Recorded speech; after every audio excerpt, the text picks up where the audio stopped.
Palasari, yang dulunya merupakan pusat perdagangan yang menjanjikan, terutama dalam penjualan buku, hari ini telah mengalami kemunduran yang signifikan. Beberapa faktor seperti kurikulum yang tidak stabil dan keberadaan informasi yang mudah diakses melalui ponsel menjadi penyebab menurunnya minat dalam membeli buku. Dan ini dari mereka yang bertarung dengan zaman.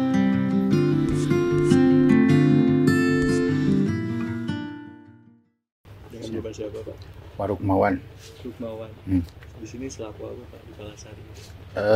Sebagai Ketua Paguyuban Pedagang Pasar Buku Palasari. Mulai dari berjualan gitu, Pak. Sejak kapan dan apa sih, Pak, yang membuat keputusan Bapak menjadi pedagang buku di Palasari?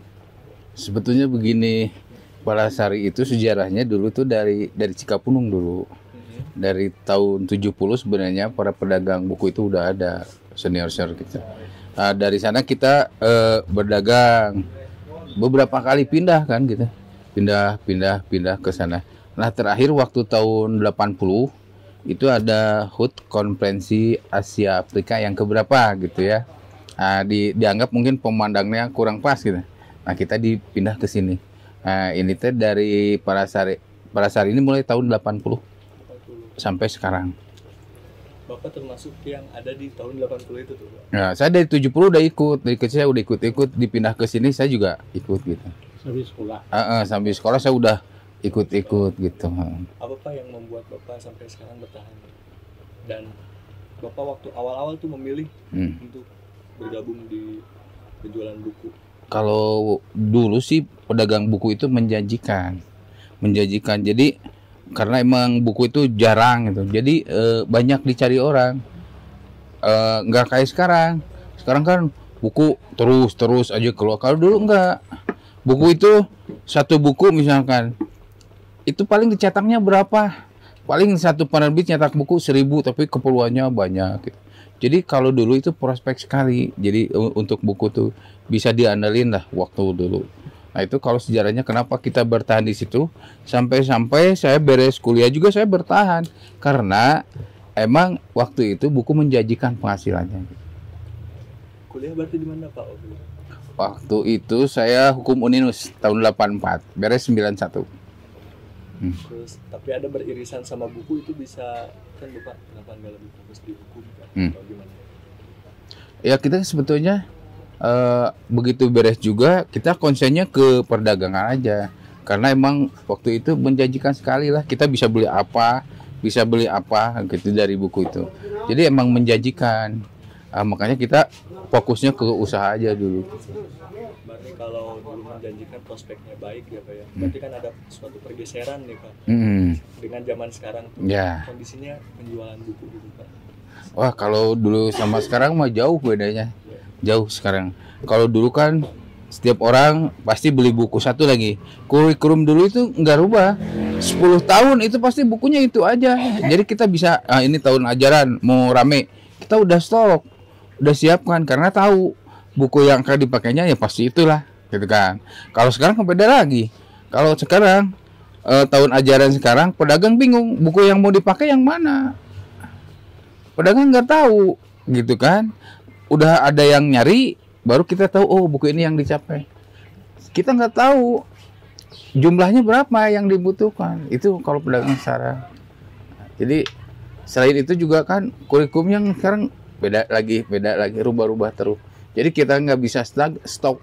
Kalau stok 5 misalkan, habis 2, 3-nya kan nanti nggak laku, rubah lagi kurikulumnya.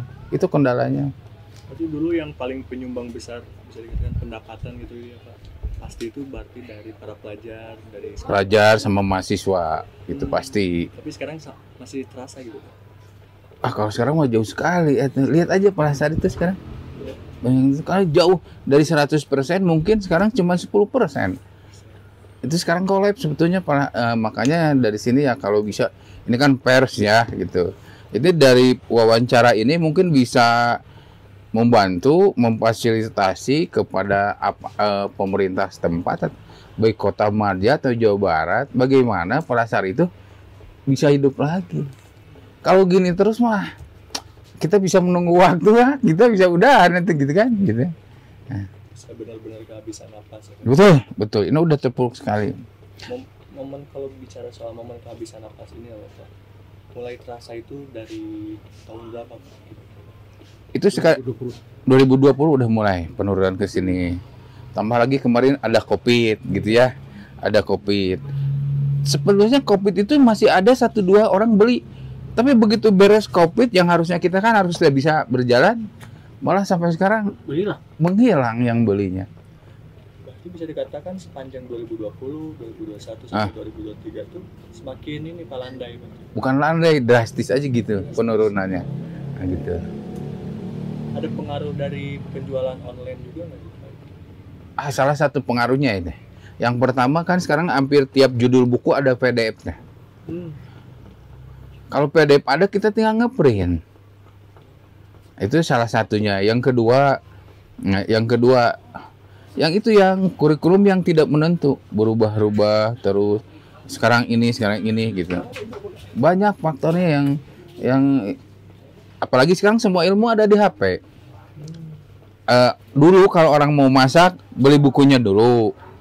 Udah beli bukunya, dia lihat, dia pelajari gimana. Sekarang kan tinggal mencet. Mau masak apa? Di HP udah ada. Bahannya ini, prakteknya udah ada. Ngapain orang beli bukuan ya? Itu salah satu contoh kasus. Contoh keduanya, orang dulu kalau mau belajar agama jadi ustadz, beli buku dulu ini. Fikih 1 set 20 buku gitu. Kita cari hadis sekian. Kalau sekarang kan tinggal mencet. Nyari hadis ini nomor sekian keluar. Surat Al-Baqarah ayat 100 berapa? Pencet tinggal keluar. Nggak usah kita cari buku-buku lagi gitu kan. Nah itu salah satu mungkin pertimbangannya kenapa mungkin pembeli buku itu jadi berkurang gitu. Soal minat baca sendiri Pak, tapi masih ada aja nggak sih Pak yang setia? Kalau minat baca sebetulnya selalu ada. Cuman kan mungkin minat bacanya berubah ke HP atau ke yang lain gitu. Kalau saya yakin kalau minat baca itu orang yang berpendidikan pasti minat bacanya tinggi. Cuman yang lari ke bukunya ya sekarang buktinya segini. Karena mungkin minat bacaan bisa baca WA atau apalah gitu ya. Nah, itu mungkin waktu masa-masa keemasan bisa dikatakan masa prospek gitu Pak. Penjualan buku per harinya bisa sampai berapa sih Pak saking prospeknya gede? Kalau dulu sih menjanjikan ya Pak Beni ya. Sangat menjanjikan kalau dulu.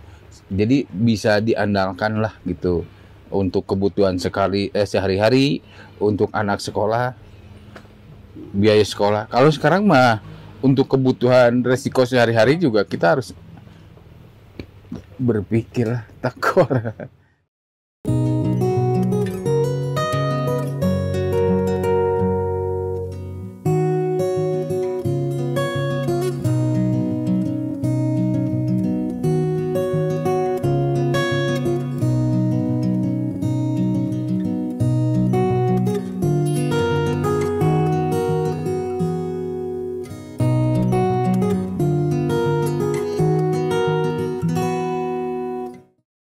Bila kita sambung dari Pak Wawan tadi, dari kurikulum itu berubah. Kalau zaman Soeharto kan Menteri Pendidikan itu aja terus. Jadi kurikulum tidak akan berubah. Ya 5 tahun atau 10 tahun itu berubah. Semenjak dalam reformasi, Menteri itu kan berubah terus. Menteri Kebudayaan, Menteri Pendidikan itu jadi kurikulum berubah terus. Sampai sekarang itulah Menteri sekarang itulah kurikulum merdeka namanya. Sekarang. Kurikulum merdeka itu ya artinya kita yang para pelajar merdeka mencari buku itu apa yang disediakan di sekolah semuanya. Ya kami sebagai pedagang di sini ya dikatakan tadi ya penurun omset jauh sekali, sangat jauh, terasa ya, sangat terasa. Apalagi dari COVID tahun 19 sampai 2022 ini jatuh banget. Pasca COVID 2020 itu emang benar-benar menghantam bisnis sekali ya Pak ya? Sebetulnya waktu COVID kita masih bisa jual buku ya Pak Wan ya. Walaupun dikejar-kejar Satpol PP, kita dikejar-kejar di Satpol PP, kami tetap ada yang beli buku. Justru masih bisa ada. Nah setelah COVID selandai, setelah habis, kenapa masih suatu pelajar tidak ada beli buku? Nah itu yang jadi masalahnya bagi kami dari pedagang. Nah, itu kenapa? Karena kebijakan dari pemerintah tidak ada sama sekali. Dan satu lagi ke bagian itu kan Diknas sebetulnya. Diknas itu kenapa kok dipenuhi sekolah dari penerbit? Kenapa dipenuhi sekolah dulu baru dilempar ke pasar? Seharusnya kalau dia Diknas yang baik itu kan dilempar dulu sekolah ke pasar dulu. Baru siswa itu mencari buku di sini. Ini dipenuhi sekolah. Sekarang sekolah ada penuh, baru penerbit masuk ke pasar. Artinya kita mau bikin utang jadinya. Utang kita pikul. Ya penerbit ya udah sampai di sini, buku udah sampai di toko saya itu artinya itu udah dibeli. Sistem putus. Saya punya utang banyak. Nah tapi ya begitulah penerbit ke penerbit kalau nggak dipanggil kita setelah kerjasama dengan penerbit selama ini. Kalau kita nggak ambil dia nawar-nawarin terus. Akhirnya karena kerjasama tadinya yang sampai di toko kita dia artinya udah punya utang kita penerbit. Sampai sekarang belum selesai juga utang-utang selama ini. Tapi Pak dari serangkaian hal tersebut ya Pak ya, kan sekarang 2023 nih, Palasari masih tetap bisa bertahan. Apa sih Pak yang membuat Palasari masih bisa seperti itu? Ya kalau sistem bertahan ya bertahanlah kita dia karena kita kan tidak ada ilmu yang lain. Kalau kita arahkan penerbit ya ke ilmu yang lain kita mungkin ya, bukan kita di buku aja yang susah ya. Teman saya juga pedagang baju, pedagang apa, sudah susah semuanya. Banyak yang perlu dikar. Kenapa kita tidak bertahan di buku? Kita berharap juga ke depannya buku itu akan maju lagi. Soalnya kenapa saya bilang itu? Sekolah tidak berhenti, bahkan bertambah. Ya sekarang universitas dari 1 menjadi 10. Iya tuh pikiran kita itu sebagai pedagang itu akan muncul pembeli. Berarti Bapak masih memandang optimis nih Pak? Optimis saya. Indonesia. Kalau saya berpendapat begitu. Tapi kalau seandainya pemerintah yang bijak, yang tahu membantu rakyat kecil, kalau dapat akun-akun itu tuh harus dihapus 2 tahun aja cukup. Toko online buku. Toko online itu. Semua orang udah mengeluh kok, dari bukan pedagang buku aja, semuanya mengeluh. Termasuk pembeli juga kan? Pembeli juga. Jadi pembeli, apalagi dengan online kita berebut dengan online kita masing-masing dengan harga yang apa gitu ya, yang tidak seimbang lagi gitu ya, harga 30 yang 200 bisa 30.000 kan tidak masuk akal. Atau tahu di online itu bukunya di foto yang bagus akhir-akhirnya penyesalan datangnya ke orang. Di masih sendiri mungkin bisa juga pernah juga membeli online ya. Baju aja gitu. Baju aja kita lihat bagus ini fotonya bagus. Kita beli ternyata tidak sesuai dengan gambar. Nah itulah penipuan yang sangat. Tapi kalau soal penjualan nih Pak, musim para pelanggan datang itu biasanya musim apa aja Pak selain musim sekolah? Kalau saya sebagai pedagang di sini kan saya kan menjual buku universitas, apalagi bukunya kebanyakan buku hukum. Ya kalau kita lihat dari pedagang kita harus bisa juga bekerjasama dengan dosen tadinya. Tapi sekarang dosen itu tidak bisa apa-apa lagi. Karena dia itu sudah bisa melihat mahasiswa itu sudah merasakan buku itu mahal katanya. Dia beli juga buku-buku yang online yang murah-murah gitu kan.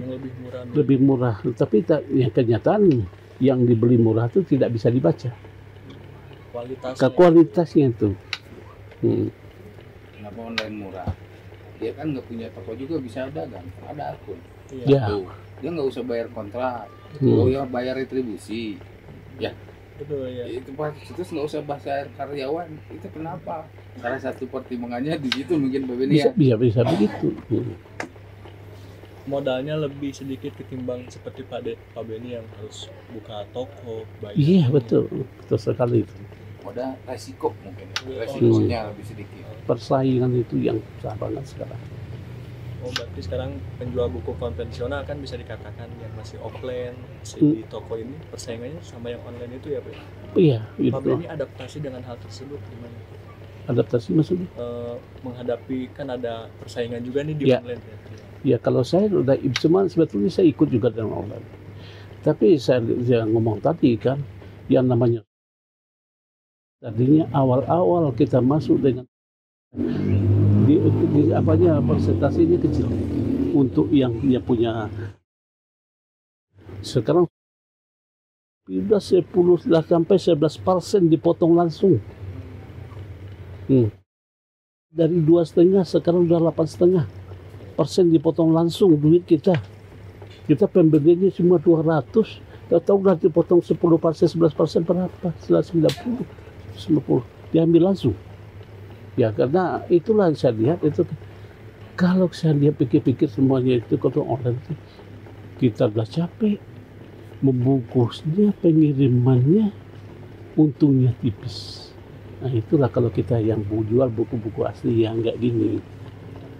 Berarti total berapa ini saya cukup mudah ke tangkap ya Pak? Pak Benny mulai berjualan Pak dari tahun berapa?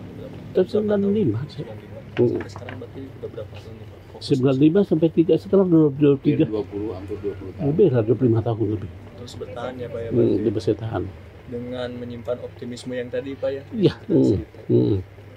Saya lihat kita berarti Bapak termasuk yang menunggu keajaiban gak sih? Iya, menunggu keajaiban saya. Optimis ya. Iya, kalau optimisnya kita kan SD aja bertambah terus sekolahnya.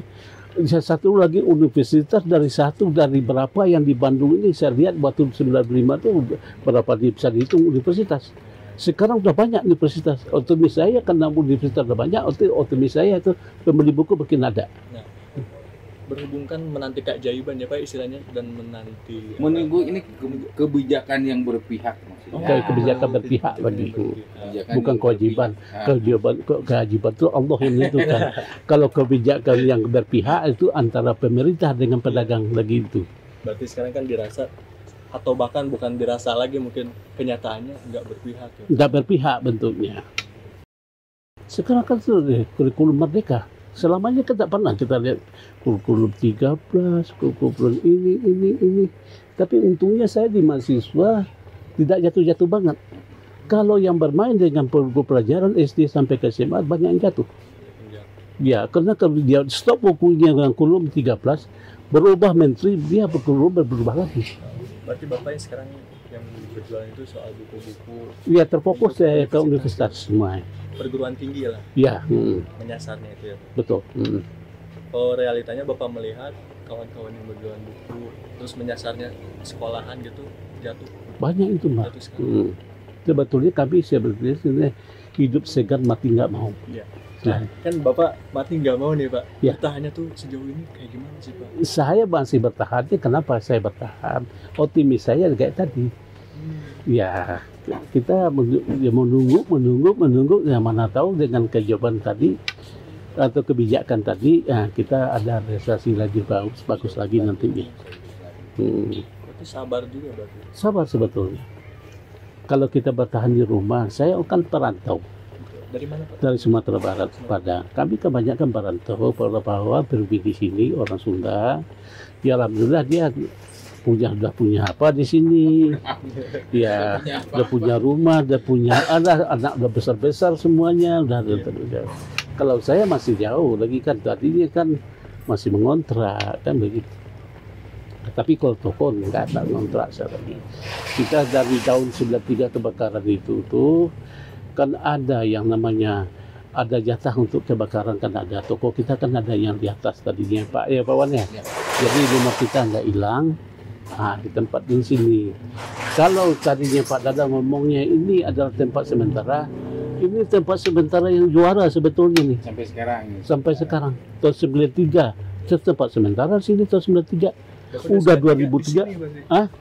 Ini enggak kebakarannya kan dari belakang sana. 1993 dipindahkan sama wali kota di sini. Nah, untuk tadinya kan tempat sementara. Sekarang sementaranya udah 2023 dari 1993, berarti lah 26 tahun lebih. Bukan sementara lagi. Nah, itulah juara namanya. Kalau sementara kan 5 tahun atau 7 tahun paling tingginya dari penempatan. Nah, sekarang nggak bisa. Sama aja nih. Di belakang itu di sini. Ya, relokasi Pak parkir yang belakang. Parkir yang belakang dulu di situ. Itu toko buku yang bertingkat yang di situ, yang menjanjikan tadi dia di situ. Yang prospek awal yang besar itu tuh di situ. Di situ. Terbakar lah. Iya, 100% Pak terbakar. Habis itu semuanya. Ya kalau di sini rasanya kalau di sini kita berapa maaf ya dari tahun 2000 masuknya Covid rasanya turun menurun. Akhirnya orang kembali teknologi. Yang menariknya itu Pak, bagaimana cara Pak Benny dan Pak Wawan bangun dari tragedi kebakaran itu loh Pak, kawan-kawan di sini Palasari, gimana ya? Iya, yang tadi kita menariknya, kita punya motivasi bagus. Kalau kita sudah bekerja sama dengan penerbit, apa salahnya kita kejalin lagi kan? Saya termasuk kerjasama dengan penerbit bagus, gitu kan? Kosong buku bisa diantar, dia telepon bisa diantar langsung. Tapi dengan sekarang saya mau memesan buku, orang beli juga nggak ada, begitu. Kerugian Pak total waktu itu, berarti 2 kali Bapak mengalami apa? Kalau saya sekali, tahun 97 itu, kerugian sekitar 600 juta lah. Itu padatnya orang mau motor jalan lagi Pak, motor jalan masuk motor jalan, dan motor masuk motor jalan kita udah siap-siap buku untuk fakultas itu universitas saya udah numpuk semua, tahu-tahu besoknya kebakar. Ya itu udah rezeki kita namanya. Kalau kita pikir-pikir terus, akhirnya kebakaran kita stres kitanya. Jadi antara saya dengan penerbit ada tertarik ulurnya pembayarannya. Ya tadinya dijanjikan 1 bulan, sekarang kita bisa setahun 2 tahun akan tetap dibayar kan. Dan penerbit pun dia ngisi lagi buku-buku yang kita tadi begitu. Mungkin suka dukanya deh Pak dari Pak Benny, Pak Benny sebagai pedagang buku di Palasari. Soalnya dukanya sekarang kita hampir menyerah sekarang nih. Kalau menyerah, kalau lihat tadi kalau harus optimis.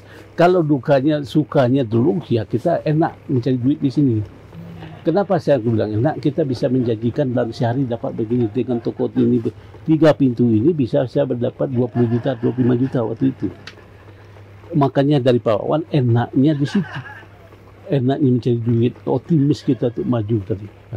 Sekarang jangan 20 juta, 100 ribu ya susah dapatnya. 100 ribu per hari?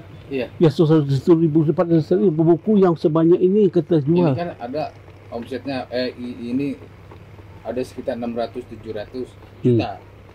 Untuk 100 ribu per hari, susah. Kan nggak berimbang. Jauh sekali turunnya.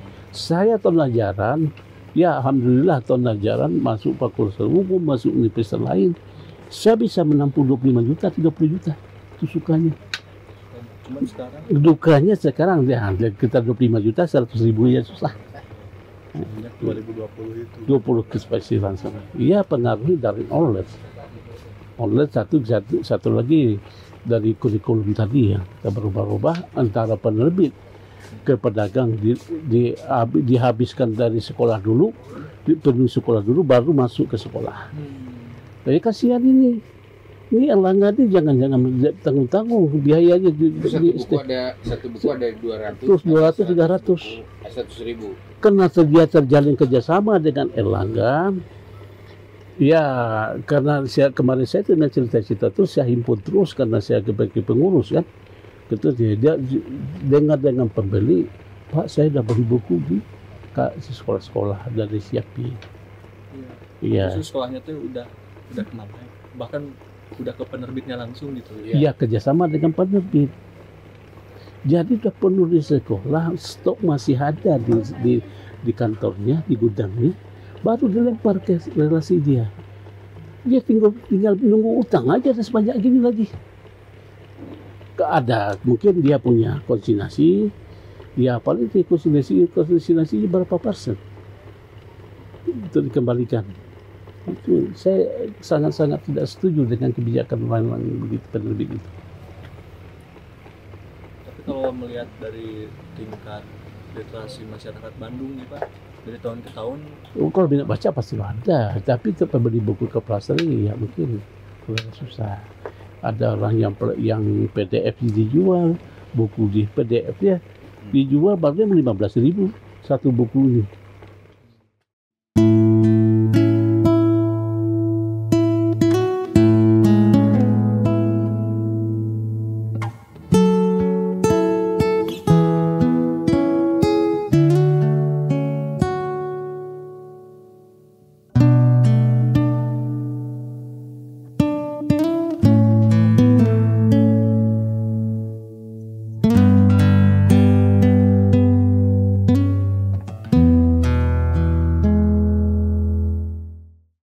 kebijakan yang merugikan itu yaitu adanya kebijakan yang tadi yang pertama ya. Jadi si kebijakan penerbit langsung menjual buku ke sekolah tanpa melalui atau distribusi atau di toko buku. Jadi harusnya konsumen beli ke toko buku. Sekarang kan bukunya udah itu ada di sekolah, itu kebijakannya. Nah, itu yang merugikan. Satu, keduanya adalah kurikulum yang berubah-ubah. Jadi si pedagang tidak tahu buku yang mau dipakai apa. Nah, itu. Jadi tidak bisa pedagang tuh nyetok, oh orang mau merema nih, stok buku ini. Ya nggak tahu kita yang mau dipakainya apa. Kita tahunya itu begitu ayah anak dari sekolah nyari buku. Wah ada buku ini, kita baru tahu. Oh buku ini yang dipakai sekolah ini. Itu juga nggak sekota Bandung, beda-beda. Sekolah ini pakainya ini, sekolah ini. Nah itu kan kebijakan. Nah, itu kebijakan yang merugikan sekali buat pedagang. Selain bukunya ente tahu apa yang dipakai, kedua kurikulumnya berubah-ubah. Buku yang di sekolah ini sama sekolah ini juga udah beda yang dipakai sekolahnya. Belum lagi dihajar dengan digitalisasi itu ya Pak ya. Nah itu mah komo. Menurut Bapak kasih dampak itu. Ya kalau dampaknya kalau sebenarnya kalau untuk anak sekolah itu ya tidak terlalu besar. Kalau untuk digitalisasi itu kan dia mah banyaknya masih banyak baca buku. Tapi kalau udah kuliah ke atas, ah itu dampaknya orang udah mengerti teknologi, dia tahu PDF, dia tahu macam-macam, ada web, ada apa buku e-book, ada e-book gitu kan. Nah, itu mah kan udah orang SMA ke atas. Kalau pelajar ke bawah mah ya itu buku, kerugiannya di kurikulum sama kebijakan yang tidak pas.